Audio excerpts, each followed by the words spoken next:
Bom dia a todos. Estamos aqui reunidos para fazer o webcast de resultados da PADTEC do segundo trimestre, né? Contamos com a presença aqui do Raimar, do Pelvezan, né? O Raimar, que é nosso CEO, Pelvezan, que é nosso diretor de produtos, o Chansin, que está com um problema ali na câmera, mas ele já está resolvendo isso, que é nosso CFO e diretor de relações com investidores, eu que sou controller. Muito bem-vindos. Vou passar a palavra para o Raimar. Bom dia a todos, obrigado por virem aqui na conferência do Parceiro Confiável em Infraestrutura Digital. É sempre um prazer recebê-los para a apresentação dos resultados trimestrais, nesse caso aqui do segundo trimestre do ano, e como os nossos resultados têm mais variância por projetos, né, o primeiro semestre, né, e uma visão aí como é que foram os últimos 12 meses. Gostaria de começar esse trimestre não somente pelos números do trimestre, porque fizemos alguns movimentos que nós vamos contar aqui, que vocês já viram pela imprensa e pelos nossos fatos relevantes. Então, dá uma reeditada, uma repassada no contexto onde nós operamos, como estamos operando e o que estamos nos propondo a servir ao mercado, nossos clientes, e, em consequência disso, produzir resultados. Estamos, sem dúvida, vivendo uma das maiores transformações da história da infraestrutura digital. Durante décadas aí foram construídas para conectar, as redes foram construídas para conectar pessoas, empresas e aplicações. Depois passaram a sustentar aí a expansão na nuvem, das plataformas digitais, da economia de dados. E agora entramos numa nova era, talvez parecido com o que vivemos lá entre 99 e 2000, início dos 2000. As redes agora passam a conectar inteligência artificial, data centers, fábricas de inteligência artificial, que chamam no mercado como thinking economy, economia do pensamento, sistemas autônomos, infraestruturas críticas, e no futuro, ambientes de computação quântica distribuídas que já começam a bater na porta aí, especialmente na parte cripto. Essa transformação altera profundamente o papel da conectividade, né? A rede deixa de ser apenas uma camada de transporte, né? A rede de fibra ótica, as redes elétricas, passa a ser uma parte integrante da arquitetura computacional, não só do Brasil, mas o Brasil, América Latina, inserida num contexto mundial. É nesse contexto que consolidamos o nosso posicionamento estratégico que eu usei para abrir a nossa conferência de hoje, né? Em inglês, ser um Trusted Partner in Digital Infrastructure. Em português, ser um parceiro confiável em infraestrutura digital. Em espanhol, seria um sócio, né? Que é confiável em infraestrutura digital.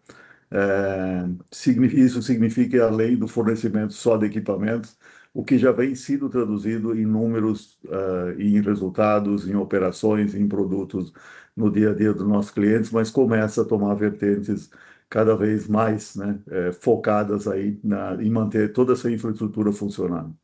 Isso significa combinar tecnologia, engenharia, serviços, softwares, operação, integração e capacidade de execução em ambientes de uma missão crítica que não pode parar.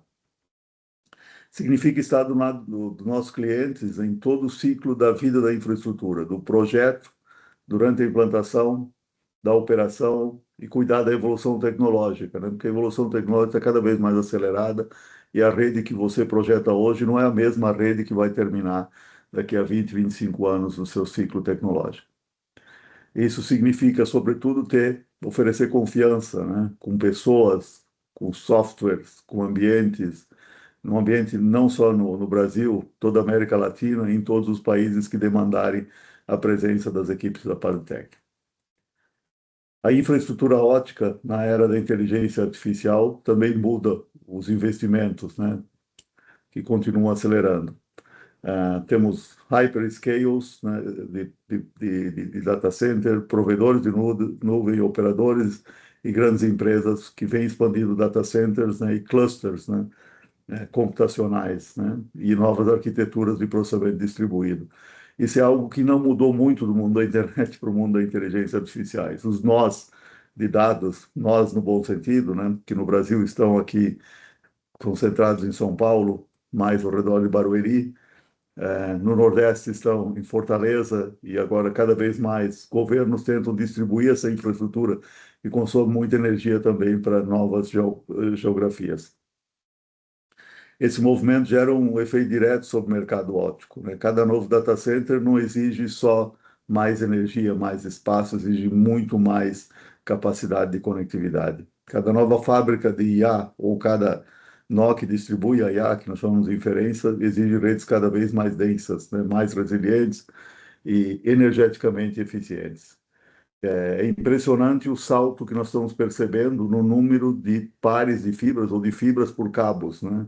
Quando aí até um passado recente achávamos que um cabo com 48 fibras era algo de capacidade imensa, hoje já estamos vendo cabos de 1.800 fibras em um só cabo, né? O que exige um cuidado extremo na hora de fazer os projetos, porque, como exemplo aqui, um rompimento de um cabo de 1.800 fibras pode levar mais de uma semana somente para fusionar as fibras que tiveram problemas. Então, cuidar dessa infraestrutura crítica para que ela tenha muito mais resiliência é um dos papéis que também estamos e vamos continuar fazendo na Padtech. E cada um desses clusters está exigindo cada vez mais capacidade ótica em diversas rotas distintas, né? Rotas terrestres, aéreas, né? Pelos cabos de energia, submarinas, fluviais, por lagos, ou seja, todos os espaços passam a ser espaços de conectividade. Em termos mais simples, né? A IA gera data centers geram demanda por capacidade de fibra ótica, no nosso caso, na nossa tecnologia de WDM. E as redes de WDM impulsionam os investimentos em backbone, data center e sistemas submarinos de maior capacidade e resiliência. A infraestrutura ótica deixa de ser apenas uma infraestrutura de telecomunicações. Ela é uma infraestrutura crítica para a economia e para a expansão da inteligência artificial. E essa visão que nós de tecnologia, de evolução tecnológica, também se conecta com o desenvolvimento das redes que agora também distribuem o processamento de dados. Não é somente armazenagem e conectividade, cada nó de rede já passa também a processar algumas demandas de inteligência artificial que começam a se distribuir, né, novamente, cada vez mais próximos do usuário final. Por muitos anos, né, as redes de conteúdo, nós chamamos aqui no jargão de comunicações, os Content Delivery Networks, né, as redes de conteúdo que começaram lá com os vídeos, com os podcasts e com alguns softwares, agora passam também a distribuir toda a inteligência das redes aí que cuidam da IA, né, o Thinking Economy. Próxima rede não transportará apenas dados, né, transportará toda essa camada de cognição aumentada, né, que nós chamamos aí de inteligência artificial. Isso abre aqui um pouco o caminho de por que nós nos movimentamos para dentro das redes marinhas, né, os cabos submarinos, os cabos fluviais, a planta molhada, né? Foi observando essa transformação, conversando com clientes, ouvindo as demandas dos clientes e os convites dos clientes para que entrássemos nessa trajetória que nós nos movimentamos desde o ano passado para criar, ou seja, para dar cada vez mais consistência na vertical da Padtech Marine Networks, carinhosamente aqui chamada de PMN, que é a nossa vertical que vai ajudar a fazer as entregas, né? Desde o projeto, pensamento do projeto, fazer todas as fases de implementação dos cabos submarinos. Voltamos a esse mercado de forma um pouco diferente. Antes tínhamos também a parte de equipamentos que estão no leito submarino, agora estamos mais profundamente, né, em termos de tecnologia e de conhecimento no como implantar, como operar e como manter essas redes para que elas tenham uma confiabilidade extrema para levar os dados em todas as regiões em que elas foram implementadas. E com a capitalização da Lev Brasil, e agora daí com a troca desse nome Lev Brasil por Padtech Marine Networks, ampliamos, né, a nossa presença nessa cadeia de valor na infraestrutura submarina e fluvial. E isso aumenta significativamente o nosso mercado endereçável. Reforça a capacidade da Patec de atuar em projetos completos de missão crítica, de conectividade crítica, né? Passamos a integrar competências em redes ópticas terrestres, que já é onde nascemos, sistemas submarinos e subfluviais, que mesmo quando saímos da planta molhada, continuamos aí sendo os principais fornecedores em todas as redes fluviais da Amazônia Conectada e outros sistemas submarinos aí na região, engenharia especializada, implantação, operação, manutenção, monitoramento e resiliência dessa infraestrutura. A combinação entre redes DWDM terrestre e infraestrutura submarina fortalece a nossa posição junto a operadores, governos, os grandes operadores de data center, os provedores de conteúdo e os grandes investidores aí, private equities e fundos soberanos que atuam nessa camada, né, de operações de infraestrutura digital. E também nos aproxima de um tema central que eu e toda a nossa equipe acreditamos, a necessidade de diversidade física de rotas resilientes, né? Redundância e proteção de infraestruturas críticas que vão além de proteger somente uma área, um data center, uma empresa, já começa a tomar conotações de proteger regiões e países. E a resiliência em si não significa impedir qualquer falha, significa garantir que mesmo quando ocorrer uma falha, que às vezes é geológica, às vezes é de um acidente ou de uma tempestade ou de uma voracidade climática, essa rede continue operando ou volte a operar muito rapidamente. E esse princípio é especialmente relevante nos cabos submarinos, né, nas redes internacionais e nos sistemas que sustentam data centers, serviços de nuvem e aplicações de missão crítica. Nós estamos percebendo um novo vetor, não só no Brasil, talvez não tanto, mas na cadeia global, sim, a convergência entre redes de conectividade digital, de telecomunicações, com sistemas de segurança, sistemas de defesa e sistemas autônomos, né? Os conflitos recentes, né, ao redor do mundo demonstram que a conectividade física e segura, baixa latência, se tornou um ativo estratégico, não somente para manter os países conectados, mas também equipando drones aéreos, veículos marítimos não tripulados, sensores, né, centros de comando, radares, sistemas de vigilância, né, que dependem cada vez mais das fibras ópticas, das redes fotônicas, né, dos switches, dos roteadores e da infraestrutura confiável.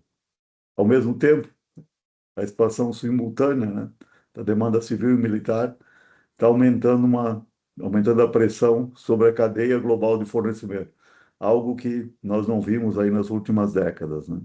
Talvez que mais se assemelha a esse momento foi durante a pandemia, mas agora com motivos diferentes. Começamos a ter restrições na cadeia de fornecimento de chips avançados, né, os módulos óticos, lasers, fibras especiais, módulos fotônicos, sensores e soluções que se tornam cada vez mais disputados, literalmente, num ambiente de guerra, né? Esse ambiente certamente já está gerando restrições de disponibilidade e um pouco de aumento de prazo de entrega e pressão de preço que vocês têm ouvido até dos operadores, alguns deles nossos clientes.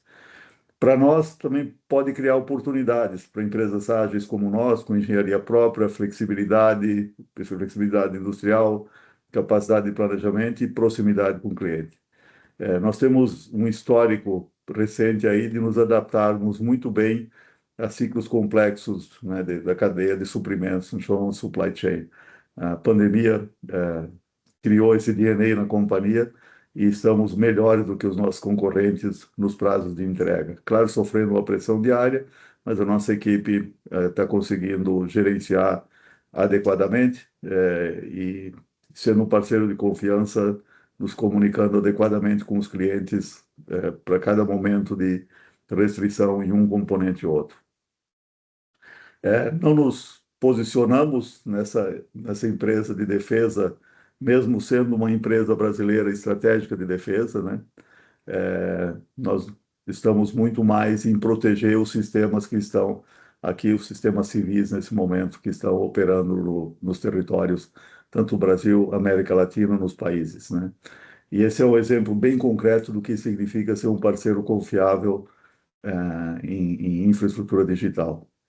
As próximas gerações de conectividade vão entrar no ambiente de comunicações quânticas, né? Também acompanhamos de perto isso, e as redes, né, as redes ópticas que nós produzimos estão com pouca distância tecnológica para transportar, né, os fótons entrelaçados que nós chamamos, as chaves criptográficas, tudo aquilo que apoia a segurança, né, e a nova geração aí de computação quântica, né? Eu não tenho nenhuma dúvida, olhando para o que está vindo aí em termos de computação quântica, que os fótons, as redes fotônicas, vão ter um papel central nessa nova geração de telecomunicações, e a infraestrutura de DWDM vai continuar sendo uma espinha dorsal. Ela vai conseguir manter as comunicações de dados atuais em alguns canais, né? Nós vamos transportar essas camadas de controle, né? De fótons entrelaçados. É uma oportunidade de longo prazo, mas só para termos uma visibilidade de longo prazo para onde vamos. No plano comercial, né? Vocês vão notar nos números que avançamos muito bem na internacionalização da companhia.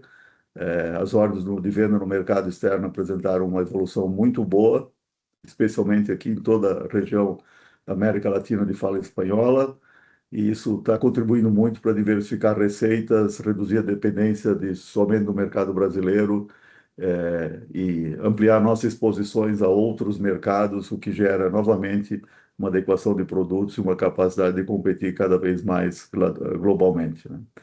O mercado brasileiro aí que está passando por consolidações, taxas de juros mais altas, está começando a retomar alguns projetos e acreditamos aí que nos próximos trimestres vamos ter recuperações no mercado local também, fruto de talvez um alívio das taxas de juros, fruto de uma recuperação aí das consolidações que aconteceram, talvez se consolida duas empresas, sobra infraestrutura, então há um período de otimização, mas o consumo de dados só cresce, né?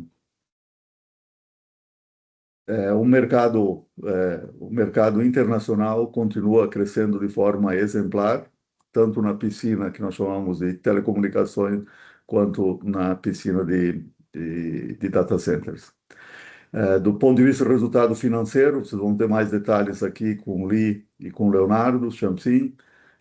O nosso EBITDA está bem saudável, né, com uma margem que atingiu 19% e um crescimento de 24%, quase 25% aí nos últimos 12 meses, que é o que melhor mostra como é que estamos evoluindo a companhia. Temos um lucro acumulado nos últimos 12 meses, né? Quando olhamos período com período, sempre lembrando que tivemos um período de ajustes, né? Do tamanho, da eficiência da companhia, ajustamos a localização de fábrica, ajustamos localização da área de serviços, o que mostra que as decisões que nós tomamos de tornar a companhia mais eficiente estão se pagando aqui com uma geração de lucro bastante saudável. Margem bruta também, né? Estamos escolhendo onde operar, com que operar e fazendo as decisões certas para manter a companhia lucrativa mesmo num ambiente bastante desafiador aí no supply chain, como eu comentei, né? Mesmo com uma receita aí que foi um pouco menor, a margem bruta seguiu numa trajetória bastante saudável.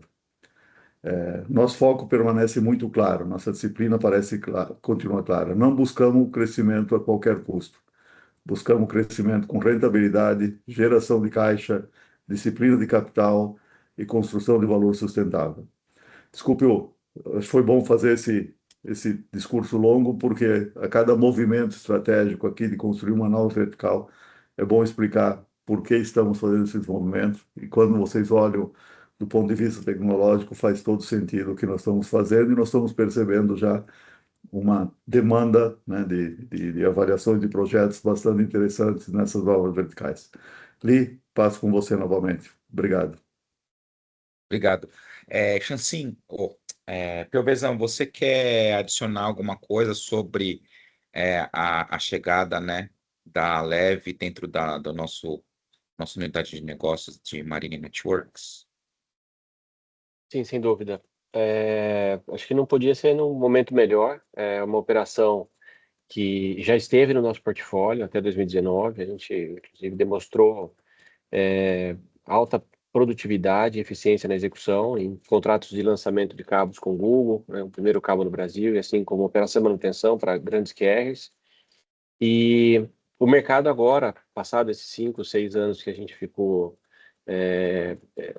impossibilitado de disputar, a gente notou que a demanda continua muito latente e não existe um grande player integrador local aqui que possa fazer isso. Então, a criação da Padtech, ela traz, a Padtech Marine Networks, ela traz um acervo muito grande da Leve, que já trabalha com bastante geociência, geologia, tem um know-how muito grande nisso.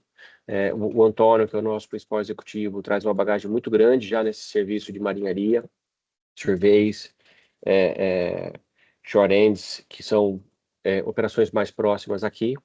E isso complementa um trabalho maior, um trabalho que a gente consegue oferecer como turnkey, incluindo parceiros que possam trabalhar conosco em águas profundas. Então, a gente tem isso no end-to-end. O mercado está bastante aquecido, a gente nota essa expansão de capacidade de processamento de informações distribuídas que em algum momento nós vamos ter que conectar. O Brasil é um continente, né, praticamente, então nós vamos em algum momento ter que ter redes de alta resiliência e baixa latência conectando as extremidades, onde a gente tem espaço, energia, disponibilidade de processamento. Nós vamos ter que conectar tudo isso e cabos submarinos, e com esse tipo de operação isso é viável. E mundo afora, inclusive, é um momento de grande expansão, porque nota-se que a conectividade, mesmo que às vezes curta a distância, em pequenos trechos, ela é fundamental. Na semana passada, recentemente, a Filipinas lançou um projeto de $500 milhão para interconectar todas as ilhas, porque eles notam que é fundamental você ter esse fluxo de comunicação, porque abre frente para outras dinâmicas, para outros mercados de sensoriamento, mercados de processamento. Então, acho que tem muita comunicação, conectividade ainda por vir, e com o uso da inteligência artificial e processamento distribuído. Então, a gente já está com assim, um bom posicionamento, a gente está fazendo aí o go-to-market e esperamos novidades aí em breve. Maravilha, obrigado. Eu vou entrar aqui nos números financeiros, né, nos resultados que a gente teve, aqui dos destaques. É importante reforçar que a gente está passando por uma reestruturação, estamos empenhados em entregar resultado, gerar valor para os acionistas e para os nossos clientes. Chegamos ao acumulado dos últimos 12 meses, que se encerrou em 30 de junho, com um lucro bruto de 104,4 milhões e uma margem de 37,4, né?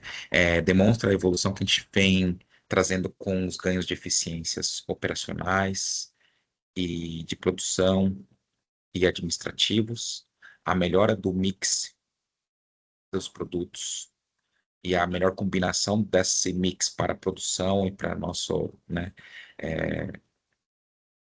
composição do estoque e a disciplina comercial, aonde o time de vendas está se esforçando para trazer bons projetos e adequadamente trazer projetos que tragam rentabilidade para a empresa.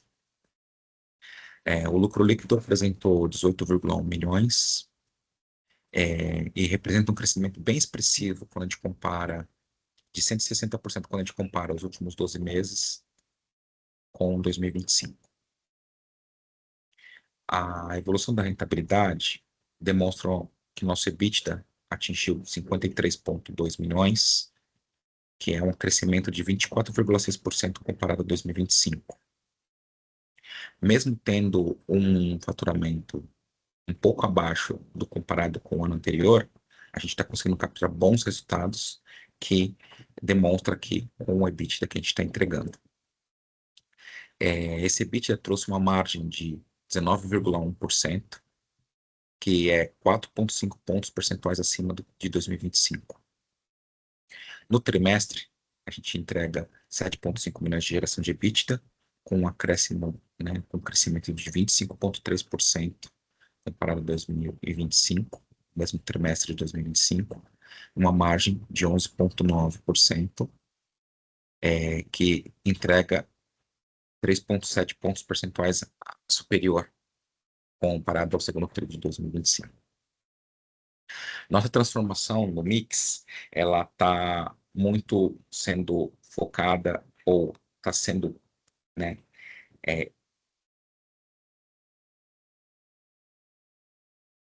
priorizada para as receitas recorrentes, que são consequência de venda dos nossos equipamentos. Então, a gente está conseguindo crescer as receitas recorrentes. A gente alcançou os 14,6 milhões, que é um crescimento de 3,7% versus o segundo trimestre de 2025. Esse aumento das receitas recorrentes está relacionado com os nossos serviços de software e plataformas, e garante e traz mais previsibilidade e demonstra que estamos entregando uma boa qualidade dos serviços que estamos oferecendo aos nossos clientes.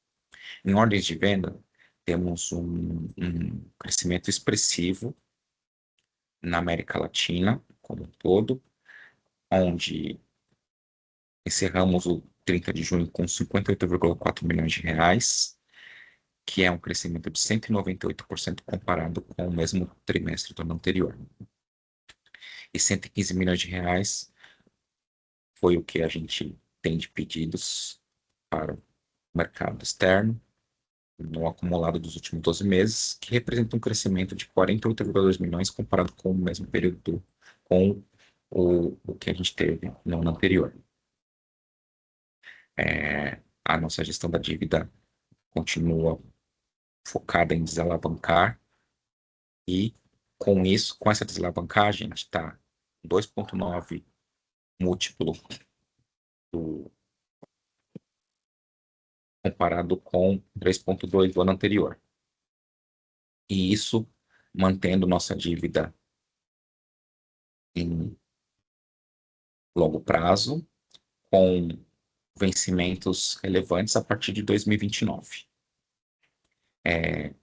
Quero agora passar para o próximo slide,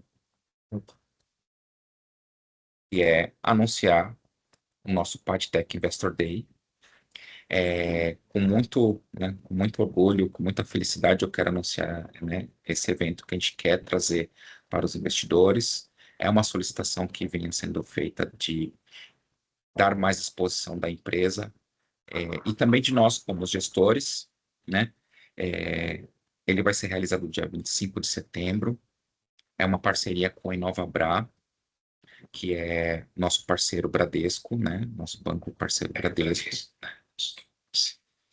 Vai acontecer das 8 ao meio-dia, no dia 25 de setembro. O InovaBrá fica em São Paulo, né?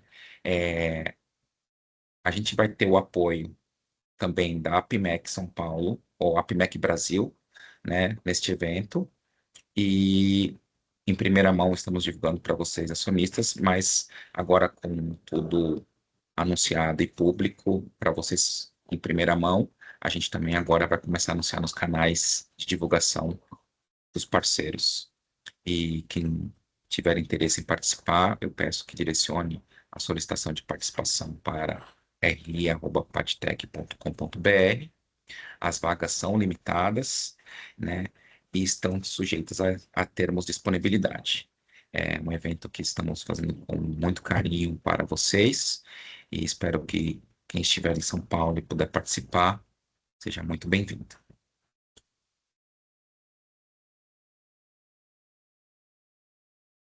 Vou entrar nos resultados financeiros.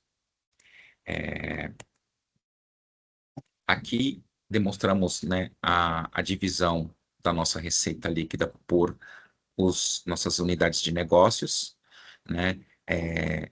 Reforçando o que já foi falado, que a gente ganhou uma relevância na parte de serviços que tem crescido gradualmente, trimestre a trimestre, né? Então, é um crescimento de 8,8% nos últimos 12 meses. E nossa estratégia continua focada na qualidade dos nossos produtos, da receita que a gente gera com esses produtos que são vendidos e a rentabilidade que ele traz para a companhia. Tivemos um leve valor abaixo do trimestre anterior, que foi, por estratégia, escolhido projetos que trazem melhor rentabilidade para a empresa.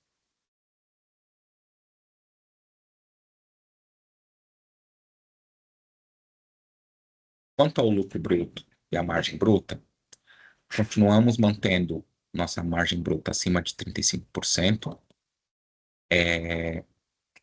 e está demonstrando que estamos realmente na trilha correta, né, que é expandindo, né, nossa rentabilidade bruta, focando na eficiência operacional, onde todos da empresa têm o objetivo de melhoria contínua, disciplina dos custos, maior participação de receitas recorrentes e absorção dos benefícios de todos os investimentos que a gente fez em P&D para que eles sejam convertidos em resultados relevantes para a empresa.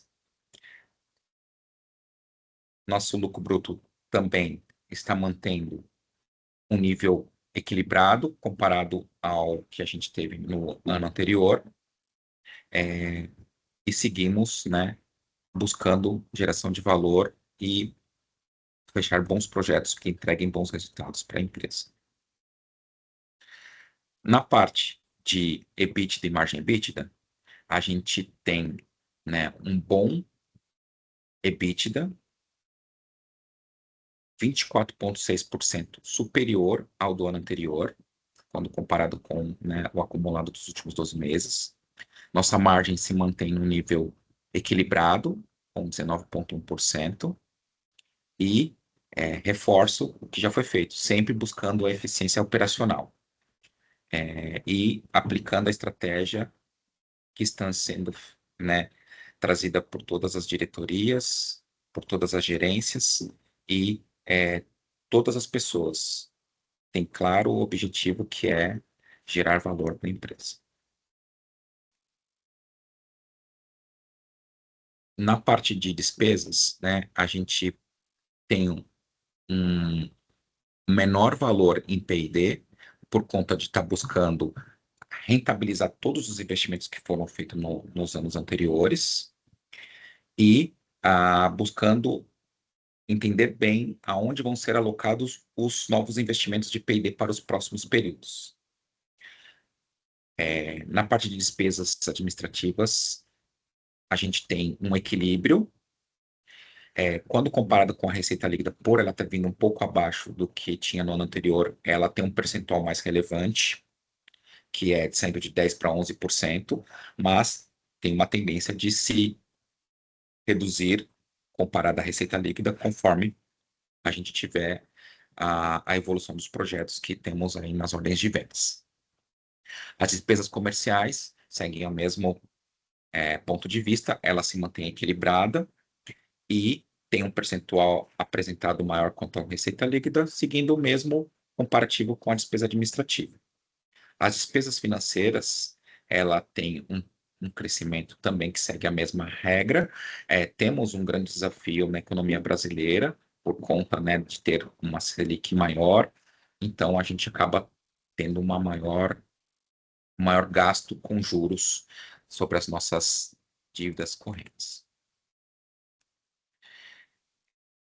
Nossa dívida, né, de capital, ou a nossa estrutura de capital está bem alongada, ou seja, está sempre em longo prazo.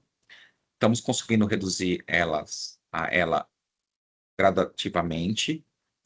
Temos alta concentração da dívida em longo prazo, principalmente para o ano 2029 em diante. Temos um prazo médio de 10 anos e a nossa alíquota efetiva de custo médio de captação está em 9,1% ao ano. E a nossa alavancagem ou desalavancagem, né? A gente estava com 3,2 em dezembro e estamos com 2,9. Estamos seguindo o roteiro de desalavancar, mantendo toda a rentabilidade e entregando geração de valor para os acionistas. Aqui a gente apresenta uma bridge, né? Que é como está composta a nossa dívida líquida. Temos valores que estão bloqueados em aplicações em garantia, que garantem o FINEP e o BNDES. Temos caixa que estão disponíveis. Temos as despesas de juros que incorreram no período, pagamentos e as amortizações. Então, de 2025, que tínhamos 282,8 milhões, fechamos o TRI com 272,8. Tirando nossos caixas equivalentes de caixa, temos uma dívida líquida de 150,9 milhões.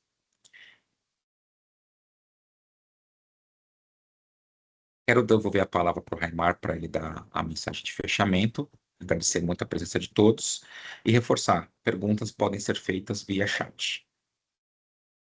Antes da mensagem final, Leonardo, passe os seus comentários finais, e daí eu encerro e abrimos para perguntas.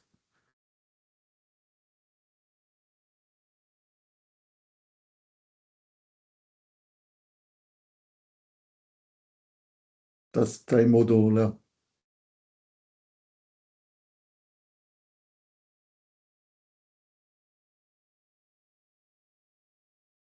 Como o Léo está em mute. Opa, Léo. Oi, Raimar. Frente aí, Léo. Desculpa. Bom, só reforçando então aqui a mensagem da administração, a Padtech acredita que a infraestrutura digital está passando pela maior transformação desde a criação da internet. Se nas últimas décadas as redes foram desenhadas para transportar conteúdo, Content Delivery Network, a próxima década será caracterizada por redes projetadas para distribuir capacidade computacional. Então, nesse contexto, a infraestrutura ótica torna-se o elemento central na economia da inteligência. Então, é essa a nossa visão, é aqui que nós estamos enxergando a nova janela de oportunidade para os próximos ciclos, e nós nos vemos muito fortes e consistentes agora nos passos que já temos materializado ao longo dos últimos anos. Então, o horizonte é promissor, a estratégia está definida, agora é continuar dando foco na execução da estratégia aí com toda a ênfase que nós temos buscado. Então, obrigado aí pela confiança de cada um de vocês como investidores que acreditam na tese da Padtech. Acredito que esse tempo que o Raimar pôde investir aqui conosco, dando essa visão, é para que vocês corroborem e amarrem mais junto com a tese de investimento que vocês têm. Estaremos muito ansiosos para receber vocês no nosso Investor Day, então se inscrevam logo, as vagas são limitadas, então queremos ter a maior parte de vocês ali conosco. E, enfim, estamos confiantes, os passos são fortes, ainda tem muito trabalho a ser feito, o horizonte é próspero, sem dúvida. Muito bom, obrigado, Léo. Vamos para as perguntas. Maravilha. Então, temos uma pergunta aqui que está direcionada a anúncios que foram feitos publicamente em podcasts, que fala de um aumento de capital para a Padtech para acelerar o crescimento da Padtech Marine Networks. E a pergunta está direcionada da seguinte forma: já existem conversas em andamento? Continua sendo o plano da empresa em trazer essa capitalização? E qual é o perfil ideal do possível novo investidor da companhia? Léo, quer interessar, Léo? Olha, nós dentro Bom, sempre lembrando que nós não damos guidance, né, ao mercado, o que nós podemos falar daquilo que já foi dito, né, a visão sólida de capitalização para crescer a companhia é necessário. Com aquilo tudo que foi dito aqui, o horizonte que nós temos visto por demanda em cabos submarinos, toda a parte de marinharia, essa infraestrutura, ela é demandante de recursos, né? Então, sim, temos um horizonte de capitalização e oportunidades no mercado, mas sempre avaliaremos o impacto que isso vai gerar nos nossos investidores e como que isso pode tomar e multiplicar valor na nossa cadeia de proposta de valor, né? Tem que estar tudo bem equalizado. Então, qualquer coisa diferente disso ainda não está se materializando. Então, temos um plano, a capitalização se torna importante, mas não é o único caminho. Hoje nós conseguimos dar os passos que buscamos com a estrutura de capital atual da companhia e vamos continuar dar foco operacional e comercial, como nós temos trabalhado no lado de rede, né, com a parte de equipamentos, serviços de DWDM, e agora temos uma nova divisão na parte da PadTech Marine Networks, onde faremos a abordagem a mercado como nós já temos feito anteriormente. Então, de novo, acho que é um passo importante, mas o passo mais importante que nós temos foi voltar para esse jogo agora. Então, é aqui que nós estamos dando o nosso foco. Muito bem, Léo. Os projetos de cabo submarino são projetos sempre gigantescos, né? E, eventualmente, algum desses projetos pode ou não demandar. A natureza dos projetos de cabos submarinos é que os billing milestones, né, acompanham, né, ex ante, né, ou os pagamentos dos serviços a serem prestados venham antes, né, ou justo já quando termina. Então, se o casamento dos projetos for perfeito, acreditamos que conseguimos evoluir bem, mas sempre é bom estar atento aí na estrutura de capital da companhia. Estamos num bom caminho, né, Léo? De continuar reduzindo a alavancagem, né, continuando essa tendência mesmo com pressão de parcelamentos, né, de financiamentos junto aos clientes. No Brasil, temos o apoio do BNDES, fora do Brasil, fazemos com o nosso capital próprio e com as linhas de fomento que nós temos atualmente aí no balanço da empresa. Reforçar que as perguntas podem ser feitas via chat. Eu vou consolidar as perguntas para a gente tentar otimizar o tempo aqui, que temos mais 10 minutos. Continuando no tema de PadTech Marine Networks, chegou uma pergunta, ou a combinação de algumas perguntas, que é: qual é a perenidade da receita da PMN? Já que cabos submarinos têm uma vida longa, uma vida útil muito longa, se a PMN está focada em prestar serviços e fazer, né, atuação somente no Brasil, e qual é o resultado esperado para a PMN?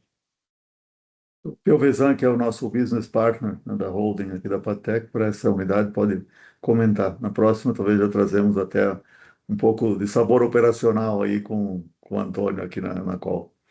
Sim, sem dúvida. Ou no Investor Day, né? Ou no Investor Day, mais a fundo. Muito boa pergunta. A APMN, ela já nasce com uma base de receita, porque ela está integrando já projetos que hoje já são de monitoramento da própria Leve. Nós já tivemos alguns projetos, alguns pequenos contratos fechados de serviços já para a prestação disso. Ela tem, sim, esse aspecto de ter uma parte que é um projeto de implantação e parte de projetos que são de operação e manutenção. Então, o nosso foco para ter a perenidade é uma estrutura que possa participar do momento da construção do cabo, ou seja, do lançamento, que é um momento de capital intensive, mas também os billing milestones, eles nos ajudam, porque em muitos casos a gente tem pagamentos em antecipação para justamente fomentar a operação. E junto com isso, o que a gente vê é que a gente consegue embutir contratos que dão continuidade àquela operação. Do mesmo tempo que a gente tem que prover garantias em relação ao serviço prestado, a gente também oferece serviço de operação e manutenção. Isso garante uma receita recorrente mensalmente ao longo desse contrato. Fora isso, a gente imagina ter uma estrutura mais enxuta de OEM, porque não é a mesma mecânica de operação marinha de grandes lançamentos, onde você precisa ter grandes embarcações. Você pode ter operações menores, onde você roda com pequenos reparos, e isso acontece constantemente. Por incrível que pareça, você tem ali, às vezes, algum ajuste, algum remanejamento de cabo. Existem muitos cabos, não só esses grandes transatlânticos aí, mas diversos cabos locais aqui, inclusive.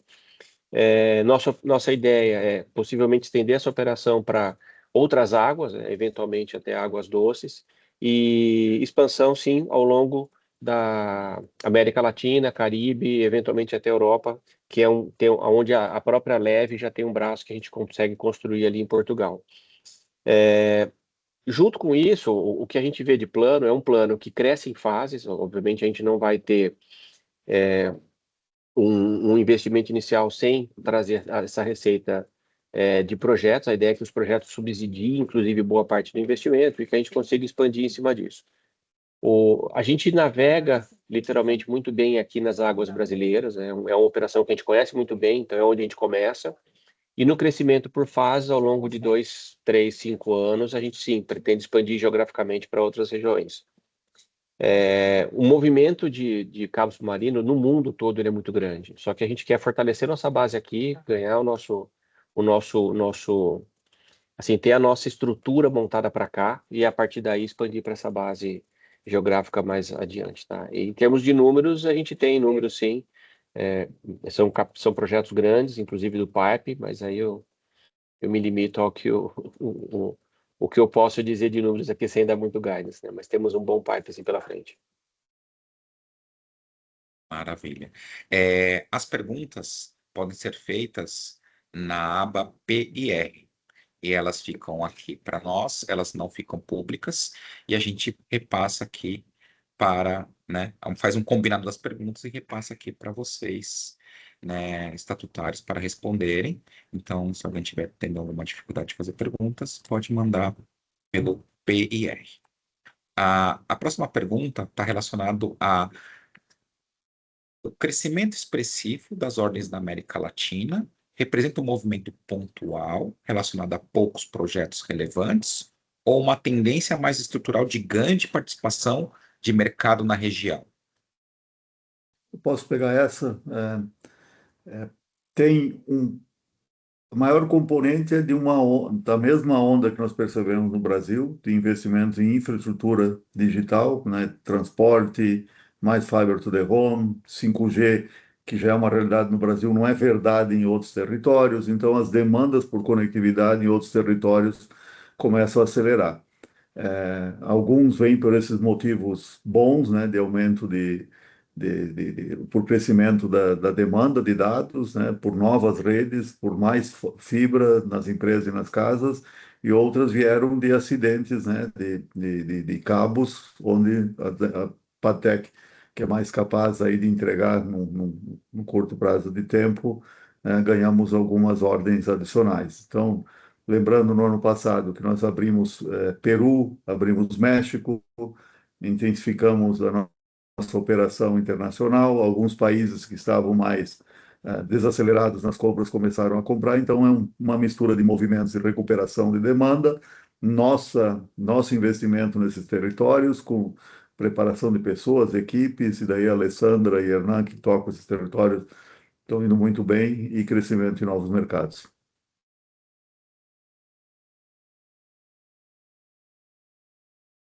Bom, ainda seguindo aí sobre as ordens de venda, uma pergunta eu vou combinar as perguntas aqui, mas as ordens de venda estão relacionadas com projetos de data center, já possuem projetos de data center dentro do que a gente tem de ordens de venda, e se as operadoras de fora, se elas estão priorizando as suas companhias das suas regiões ou eles estão em expansão. E se todas essas ordens de venda que a gente vê, elas vão ser realizadas em 2026. De todos os clientes, né? Isso eu vou continuar, depois aqui pode complementar. Sim, já tem a ver com o crescimento de data centers, parte dessas demandas, né?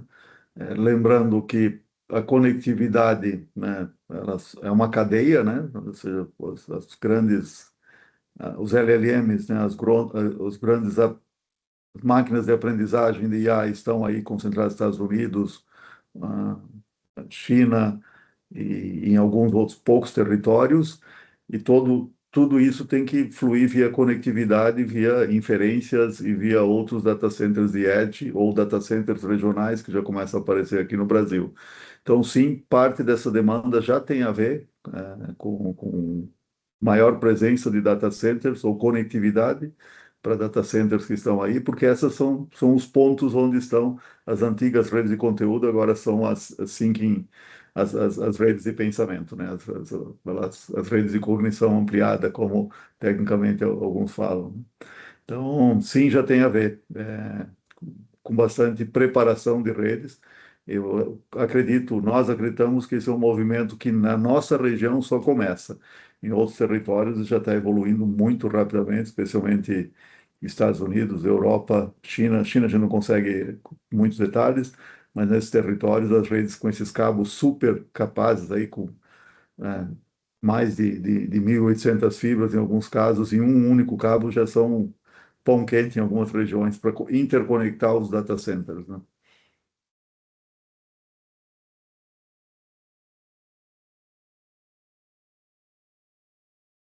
Maravilha.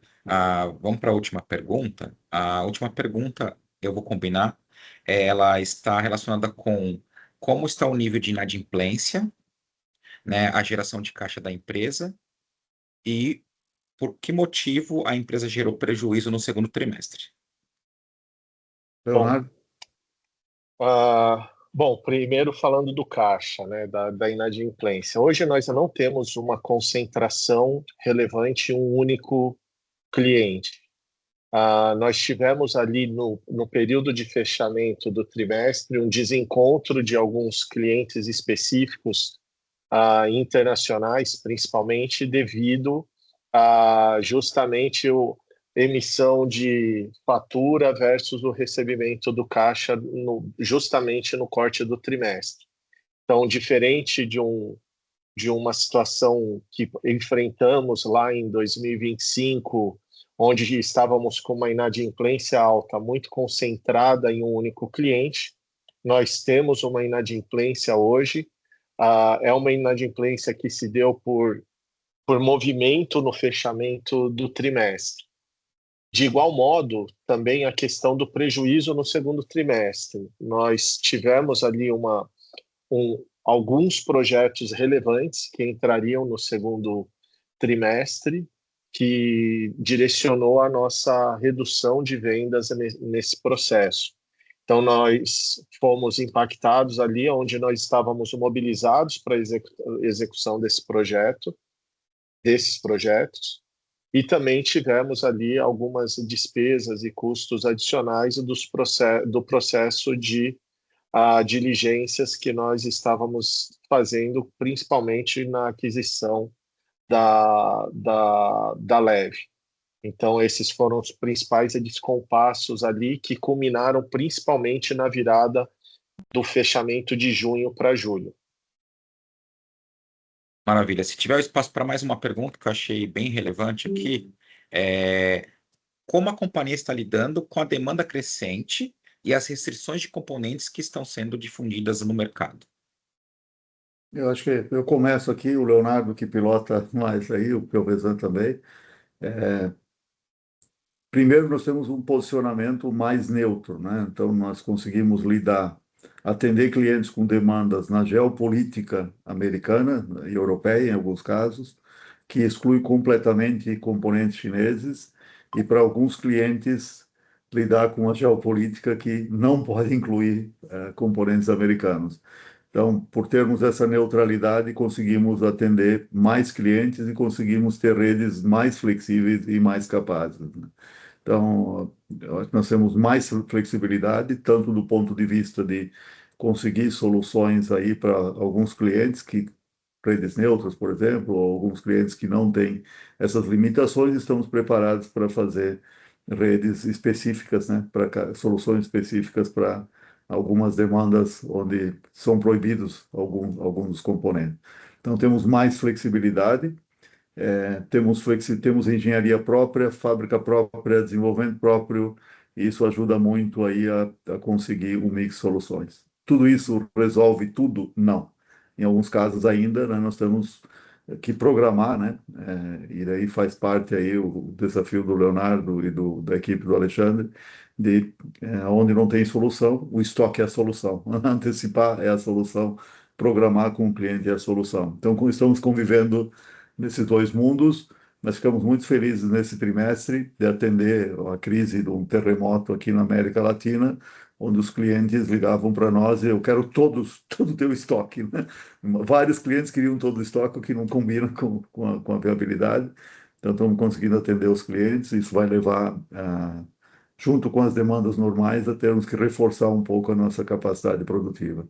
Léo e Piovesan, fica à vontade de comentar. Bom, o Piovesan pode entrar mais na questão dos produtos específicos, né, e da visão técnica, mas, primeiro, eu vejo uma vantagem competitiva pela Padtech ser nacional, estar presente em território latino-americano, com subsidiárias estratégicas, principalmente na Argentina, na Colômbia, no México e nos Estados Unidos, onde nós estamos adequadamente abastecidos para atender a demanda dos nossos clientes. Ao mesmo tempo, assim como todos os nossos concorrentes, estamos sendo afetados severamente em questão de lead time. Então, o nosso lead time de abastecimento dos nossos fornecedores está mais longo do que era antes. Então, nós automaticamente, com isso, nós estamos revendo nossa estrutura de armazenagem nesses locais para poder prover aos nossos clientes em tempo hábil.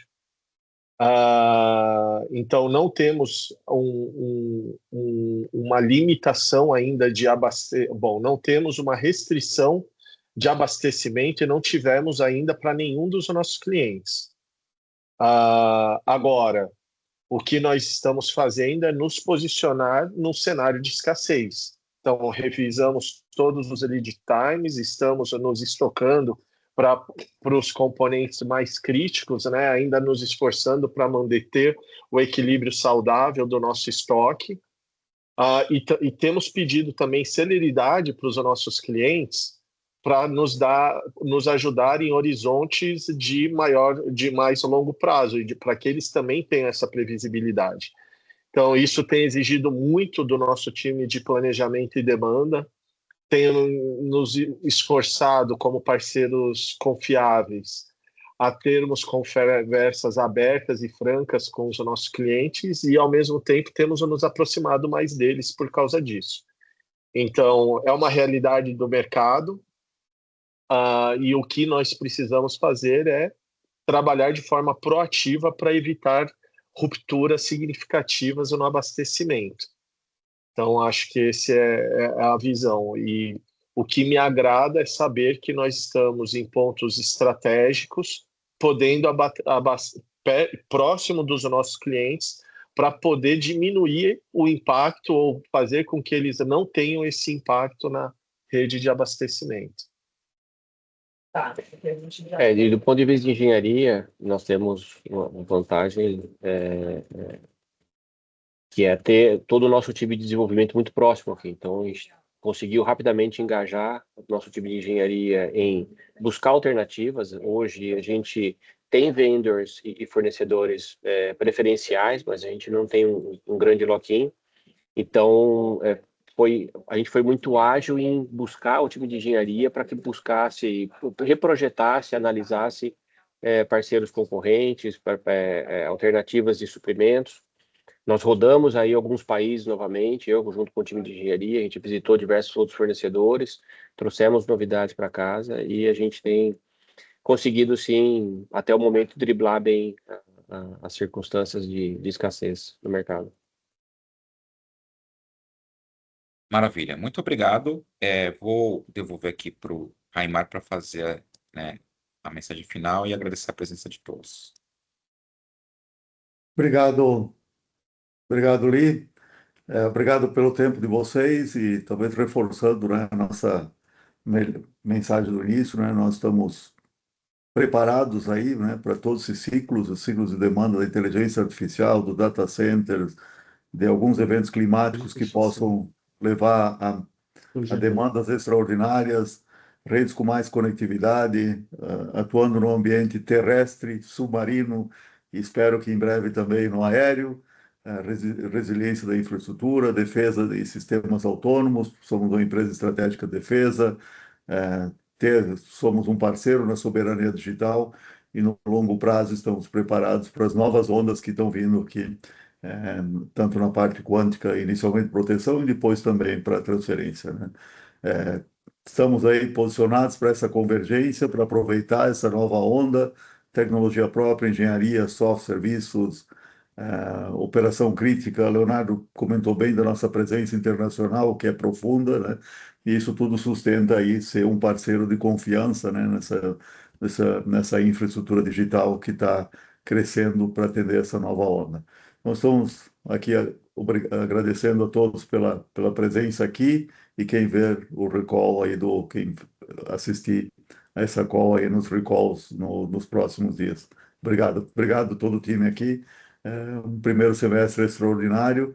Estamos na pressão aqui para conseguir entregar o que estamos crescendo em alguns territórios, mas já fizemos muito bem isso em outras ocasiões. Obrigado a todos.